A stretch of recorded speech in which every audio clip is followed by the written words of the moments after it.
আমার নাম মোহাম্মদ বাসিরউদ্দিন। আমি সেপ্টেম্বর ইনটেকে ইউনিভার্সিটি অফ হালে এমএসসি ইন বিজনেস ম্যানেজমেন্ট সাবজেক্টে পড়তে যাচ্ছি এবং এই পুরো প্রক্রিয়াটাতে ক্যাম্পাস গ্রুপ আমাকে খুবই সহযোগিতা করেছেন।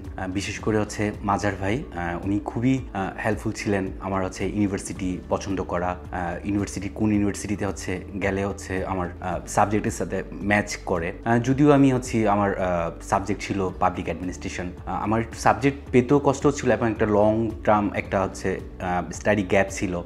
তো ওই পুরো প্রক্রিয়াটাতে কীভাবে কোন ইউনিভার্সিটিতে অ্যাপ্লাই করলে আমার সাবজেক্টটা পেতে সহজ হবে এবং কাসের ব্যাপারে যে আমাদের ইউনিভার্সিটি অ্যাপ্লাই করার পর আনকন্ডিশনাল অফার লেটার পাওয়ার পর ক্যাসের ইন্টারভিউ দিতে হয় এবং এই ইন্টারভিউটার ব্যাপারে ক্যাম্পাস গ্রুপ, মাজার ভাই ওনারা খুবই হেল্প করেছেন, খুবই সহযোগিতা করেছেন, যেটার কারণে আসলে আমার ইউনিভার্সিটি অফ হাল থেকে ক্যাস লেটার পাওয়া এবং টোটাল জার্নিটা কমপ্লিট করতে পারা। এবং আপনারাও যদি কেউ অ্যাপ্লাই করতে চান বাইরে, বিশেষ করে ইউকে, নিউজিল্যান্ড, অস্ট্রেলিয়া, আপনারা চাইলে একদম নিশ্চিন্তে আপনাদের পুরো সম্পূর্ণ প্রসেসটার দায়িত্ব ক্যাম্পাস গ্রুপকে দিতে পারেন এবং ওনাদের যে স্টুডেন্টের প্রতি সাপোর্টিভ মনোভাব, আশা করি আপনাদের যেই আপনাদের যেই ডেস্টিনেশন, আপনাদের লক্ষ্য ফুলফিল করতে সক্ষম হবেন।